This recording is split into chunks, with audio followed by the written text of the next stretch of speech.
I actually decided I'm going to talk to you a little bit before I play, which I'm going to play an acoustic set. So the microphone's going to stay over here. Hi. So I, in the spirit of improvisation, actually don't quite know exactly what I'm going to. I have a kind of a sketch, and what I like to do with people is I understand the set as a collaboration between all of us, and it's a different, I spent a lot of years doing classical recital, and I would feel just like all I did was give, Yes. you know? Yes. Yeah, yes. Yes. Like you just spend so much of your life being like, oh God, like the little dots and everything. And then you do this set that you prepared for like months, and no one's, like, it's like not a reciprocal relationship. So now, I don't know, I think about it differently, especially as I started to improvise a lot. I kind of was like, okay, I have pieces that are ready at any given moment, sort of. That's true today. And what I want to meditate on, originally I was going to kind of meditate on Nina Simone, and then some other stuff happened in my life, but I think there's a cue there for me, because Nina Simone was a very serious classical pianist. And she really wanted, I think the story is that she really wanted to go to the Curtis Institute, and because of the racism, that's not what happened. So she studied privately with one of the piano professors, and she really wanted this career in classical music, and whatever, that wasn't her path, and she was like the kind of like goddess figure that she ended up being. And the story that I've heard, so this is oral history, right? I haven't actually looked this up in a book. These are stories I've heard about Nina Simone, is that she ended up getting a residency, and the expectation was that she would sing jazz tunes, and her approach was, she was like, no, I'm kind of somebody with these big classical chops, like I'm not a singer. And then, I don't know, like myself, I'm somebody who started to improvise about 5 years ago after several decades of studying basically only classical music. And so I don't know, I find that sometimes my vocabulary really harkens to her. And so I'm not gonna like do tunes by her because I've been traveling this week, and so I didn't have time to learn them. It's a future idea for a future set, but I've been working out. So what I'm gonna do is I'm gonna play some Bach, because I think for classical, because I like it. And I think it's also loaded. Like, I think I keep coming back to this music, like the classical piano canon, and I keep asking myself why I'm doing that. And my current answer is something like, well, it's amazing, and I think it's one of my callings in life, and a lot of those people were fierce improvisers. Bach was famous for being a really like ferocious improviser, and most of that music wasn't written down. We don't really know what it sounded like. That's actually most of what the practice was. And I also think that, most of the classical, quote-unquote classical music training is so mired in empire and colonialism. And sometimes, I think you can pierce that veil. And so I feel like I've been initiated into this like brotherhood of musicians who were trying to figure something out about beauty and about whatever freedom meant to them, right? And it means something different to me. And I also think that the scores are literally cryptic. I'm engaging, I have a background in music analysis and music theory, and I'm engaging with them increasingly as like time machines. Like I've been on this thing of Bach as time traveler, because I think there's this precipitous thing that happens often in the score, which is that you get lost in the counterpoint. Like you hear it start, and then at some point it aggregates, and I often am like, there's the time travel. Like we just time traveled. And I think that the scores look very computer-like, and I think and also like the roots of modern computer science, also one of the big sources of it is West African indigenous spiritual mathematics. And so that's also something I'm studying right now. And so there's something about the score that's very binary. The note is on the page or not. And so I've been engaging with the scores as kind of time capsules, which is part of a broader exploration in my life right now of liberation, time travel, or emancipation as quantum leap. And these are things that are that people in the kind of Black free jazz tradition have been thinking about for decades through music, and so I feel like I'm with them, and Nina is one of those people. So I'm gonna do some piano music, and I might kind of bust it apart a little. And then I'm gonna do some music that I've been coming up with over the past few years about birds being one of the more primary kind of symbols for freedom, and we have these stories of people flying out of slavery, and that's a major affordance of our indigenous spirituality. And so thank you for the beautiful introduction, Julian. I think Julian wrote most, so I don't remember writing half of those sentences. I don't even know and so it's true, like having studied bel canto really intensely, I just did this community program at the public library yesterday where I talked about this, which is that one of the things as a coloratura you learn is how to sing like a bird. And so I've been in kind of an extended years-long study of what bird calls sound like on my body. And then at some point I might talk to you some more. And so, yeah, let's go for a little ride. I'm not really sure what will happen, but that's part of time traveling in space so that we can be free from the empire. Yeah. So, okay.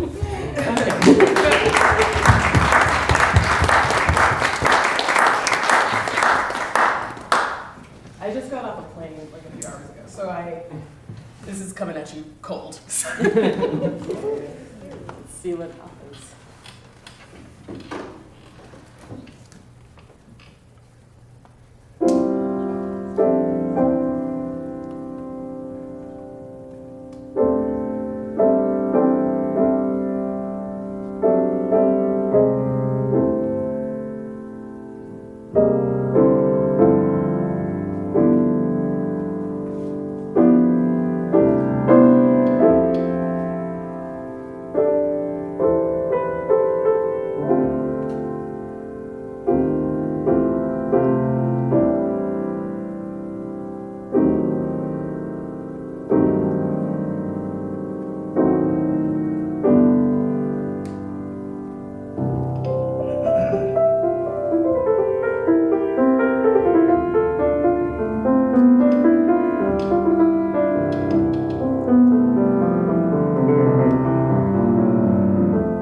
I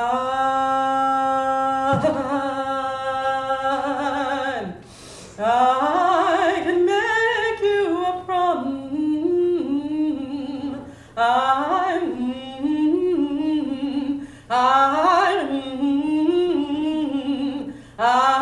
will make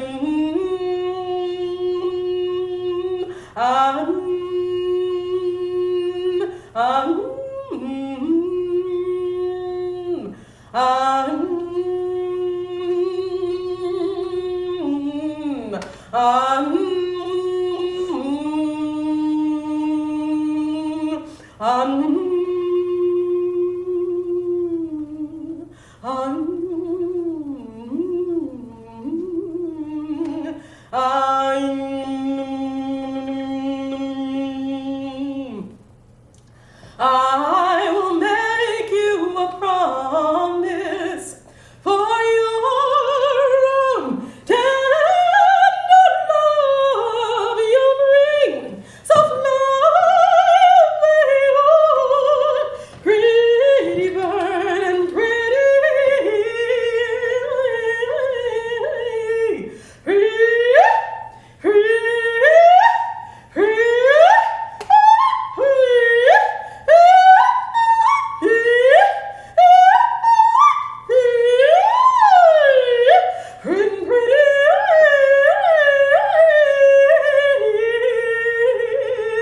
always stay, fly away, fly away, fly away,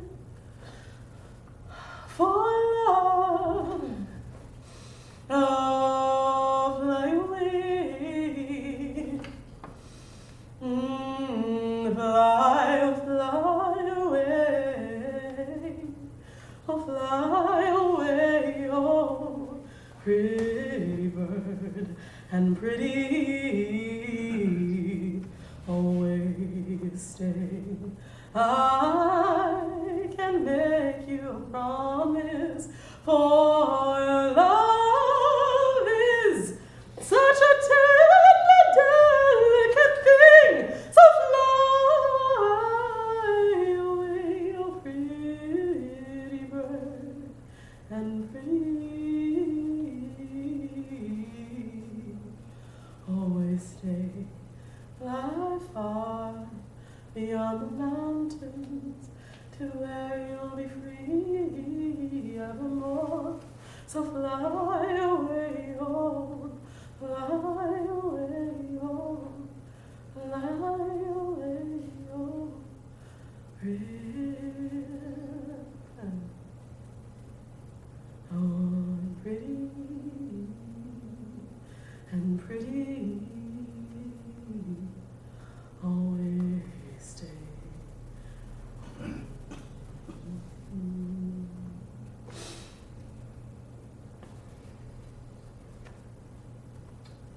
Okay, that was the first little set.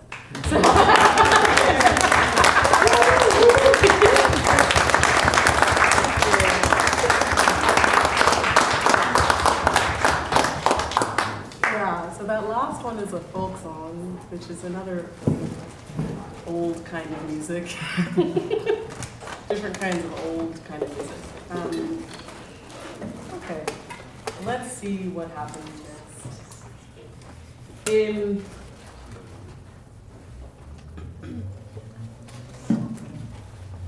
wonder if there's someone in this room who can turn pages for me. I'm sort of deciding in real time right now. Can somebody turn? Yeah, why don't someone can turn. Anybody, if it brings you joy. Because what I'm going to do is, because this piece brings me joy. Oh, we're having a snack break. That's good. Everybody nourish their bodies. I'm going to play this piece by Schubert, and we'll see what comes out of that. This is one of my favorite pieces of music for the piano, and yeah, again, like I didn't really prepare the program in advance, so I think part of what I'm feeling often is this thing we have that exists in the imperial training about mistakes. And like I don't think they're real. Like I say that to my students all the time. What is a mistake? And then, you know, in the context of improvisation, the concept, it's like much less relevant. And so I find it quite stressful to play classical piano in front of people. I haven't done it a lot since youth until like really, really recently. It's like the second time in like a while, like 15 years maybe. And so I kind of am like battling these demons while I play this stuff. And it's so beautiful that I'm really interested in how that's kind of just cannot be what the point of the music is. It just cannot, it's just like not possible, you know? I don't know. Maybe it is the point of some music. Some people who wrote this stuff were like really messed up. They were really messed up. And some people, you're like, well, they were in a time and place and they were confused. And sometimes you hear something and you're like, that can't be cute. Like, I think there's a deep kind of evil distortion that's happened. So that's kind of the practice. That's one of the practices I'm in with myself is one around shame and punishment and white supremacy and like freeing myself from that and the paradox that like I'm doing that with this with this and trying to understand like what that conversation is about. And so when I recently, a couple months ago, I was like, okay, I want to start playing classical piano music in front of people, and I made this like conversation with myself where I was like, okay, well, if the wheels come off the wagon, that's just part of the piece now. And I'll take it in a different direction, right? And then I'll just kind of come back to it. That'll be the kind of performance. So that's where I'm at. And so that it might turn into something else. I don't know. So this is the G flat major impromptu. And so if you know piano music, you'll know it. And let's just go. I think it's one of the most loving things, you know. This way.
they're never all there, you know, so. Anyway, thanks for going along with me for that. It's worth hearing that piece of music. Like, it's just like worth experiencing it, even though I'm in my own issues about all the classical piano stuff. Much of it, like sometimes, like right then, I spent most of the time thinking about, oh God, the middle voices are too loud and it sounds awful. And then I was like, but he did write it that way, didn't he? Like he wrote all those notes in the middle, so maybe it's supposed to be that way. I don't know. Anyway.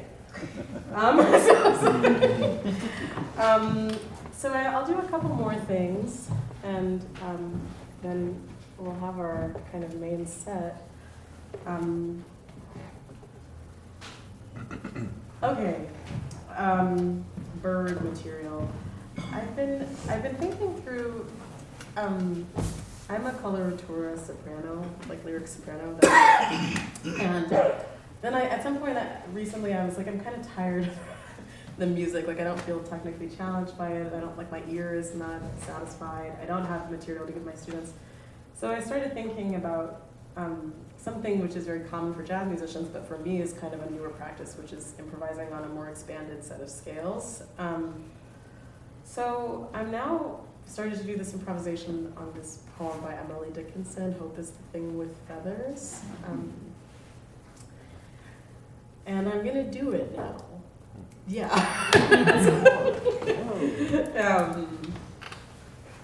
Great. Okay.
And sore must be the storm that did abash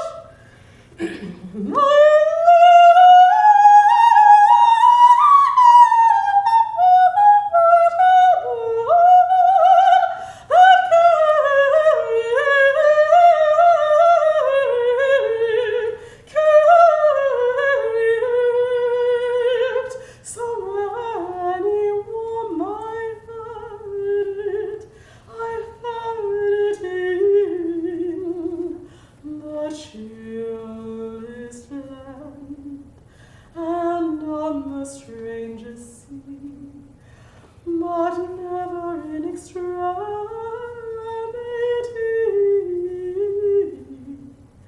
did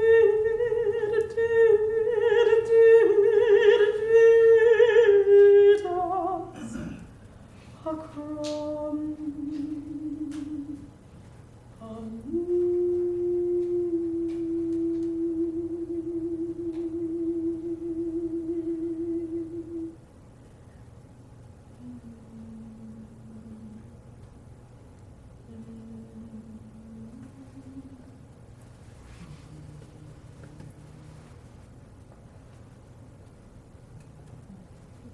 Woo.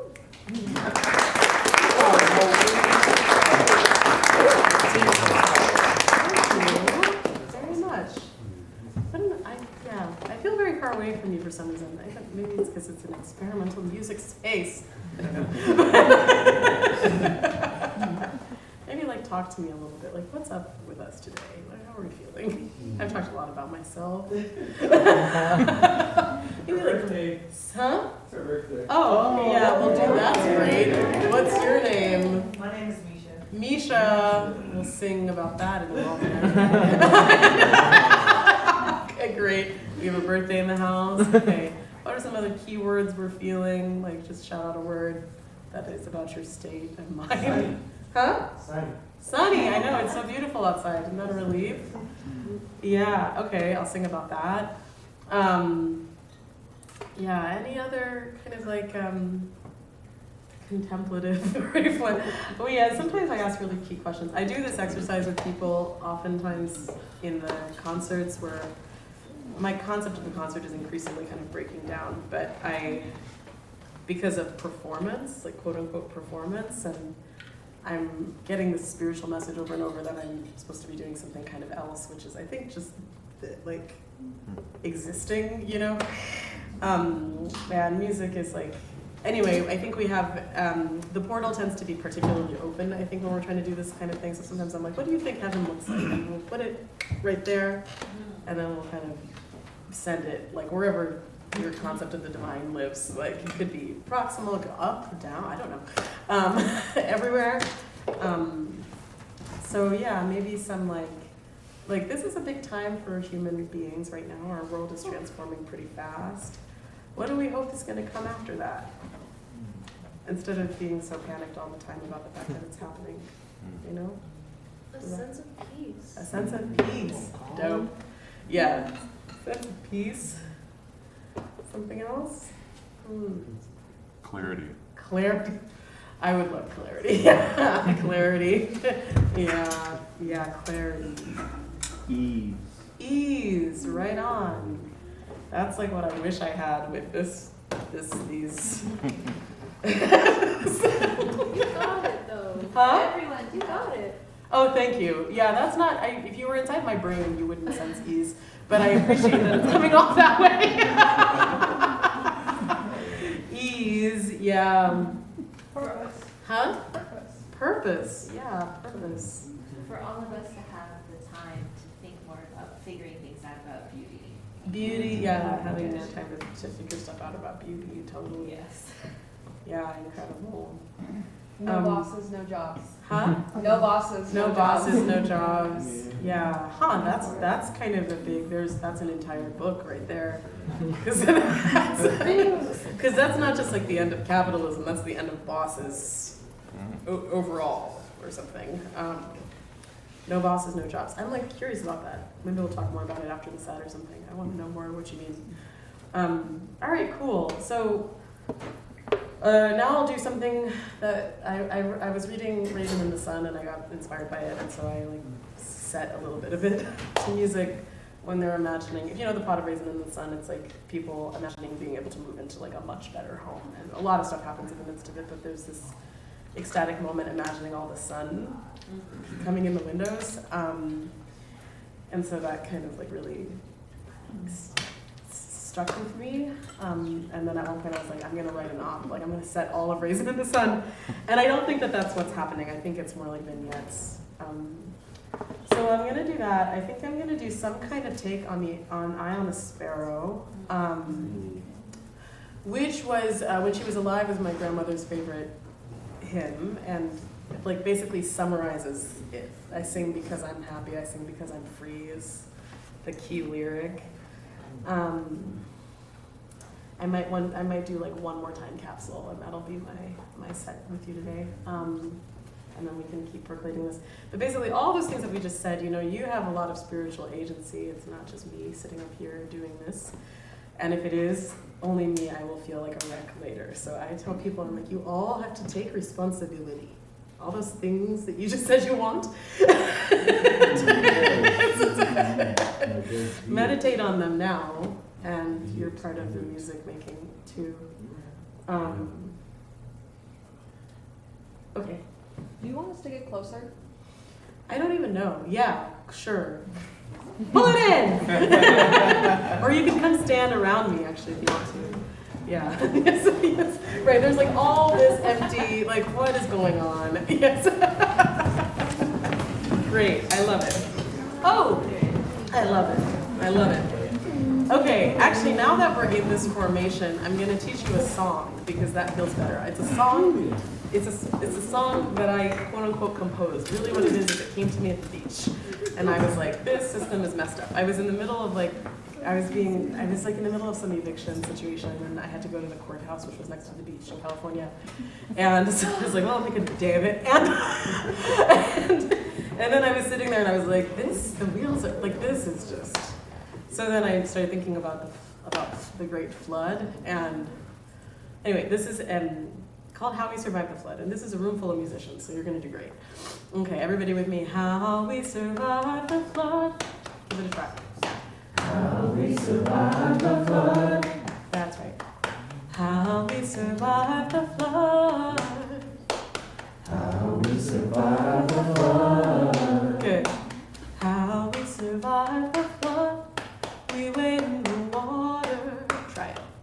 How we survived the flood. We wade in the water. That's right. That whole thing. 5, 6, 7. Here we go.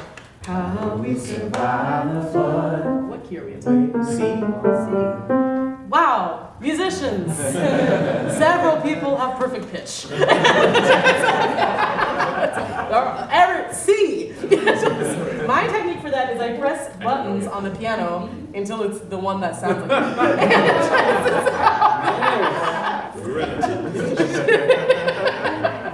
like, I would have gotten there in 3 more seconds.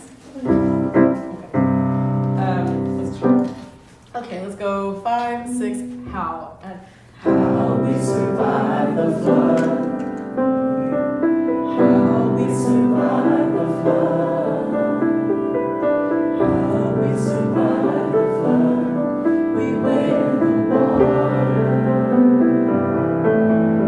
again.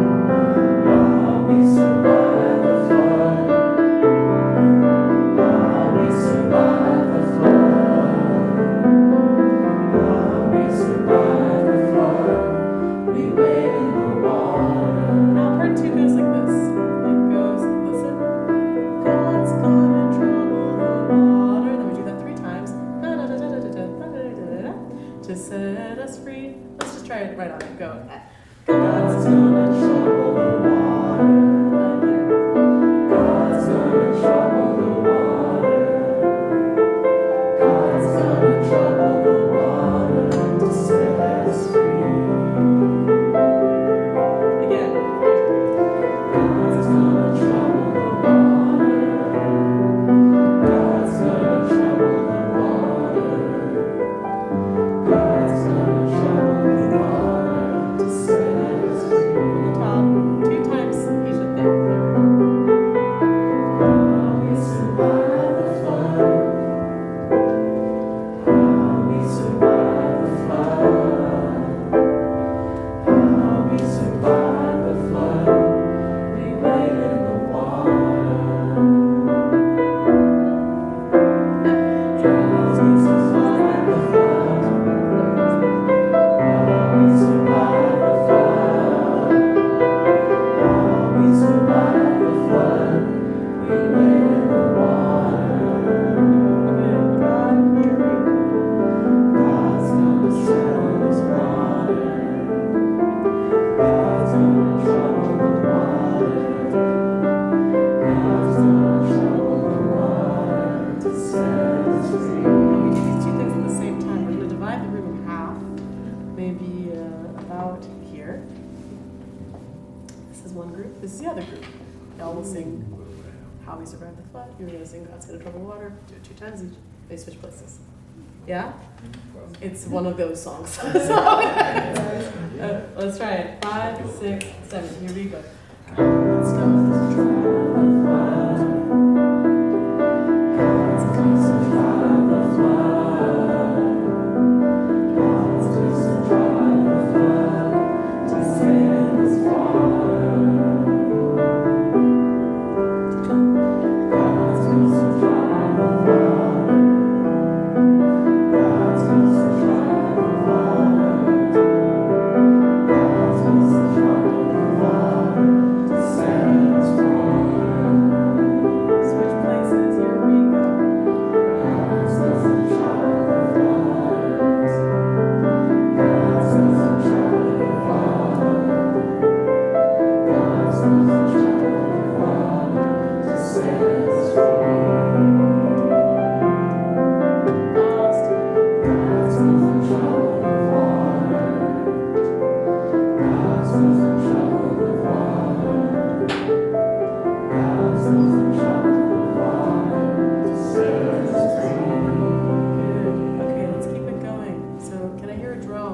do. This is so fun. Okay. Let me So see. you can pick either a G or a C. Okay. So maybe like on a or you can let's try it. Okay, I'm gonna do my Raisin in the Sun thing. This is E coming. Okay. Mama, tell me, is there a whole lot of sunlight? Mama, tell me, is there a whole lot of sunlight? Goodbye, misery. Hallelujah. Goodbye, misery. Hallelujah. Keep it going. Why should I feel discouraged? Just stay right there. Why should the shadows fall? Why should my heart feel lonely and long for heaven and home? Switch to O.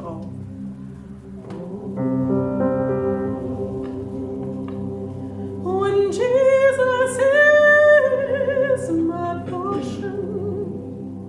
You can add other notes if you hear them, yeah. Right, I hear the triad coming. My constant friend is He.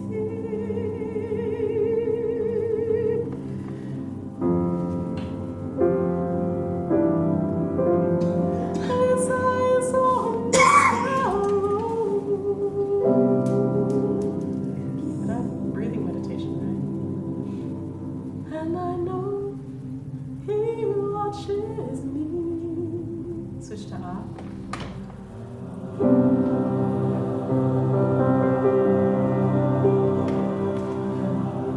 His eyes on the sparrow,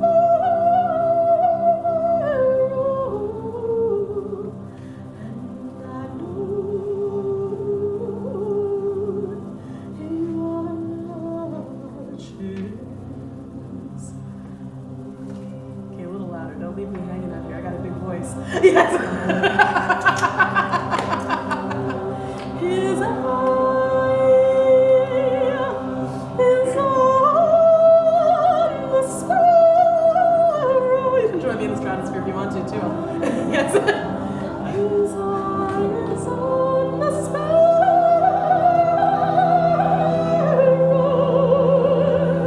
and I know He watches me. Why should I feel discouraged? And why should those shadows fall? Why should my heart feel lonely and long for heaven and home? When Jesus is my portion, my constant friend is He. His eyes on the sparrow, and I know He watches me.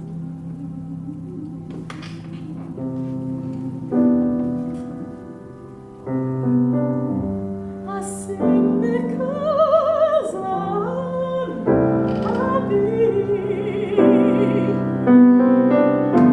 I sing because I'm free.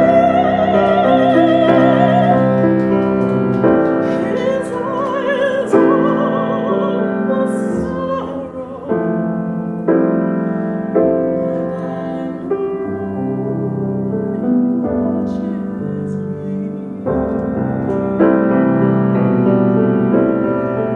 I sing because I'm happy. I sing because I'm afraid.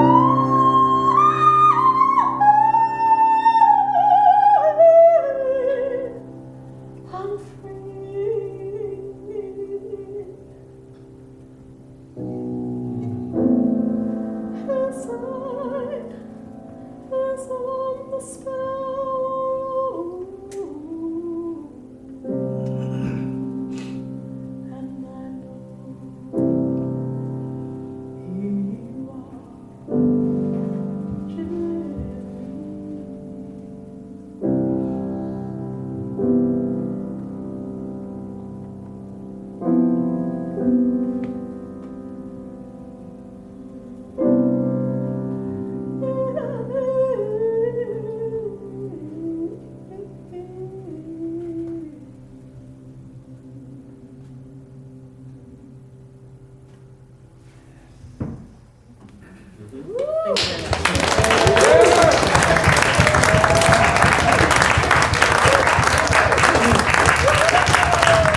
Lochard.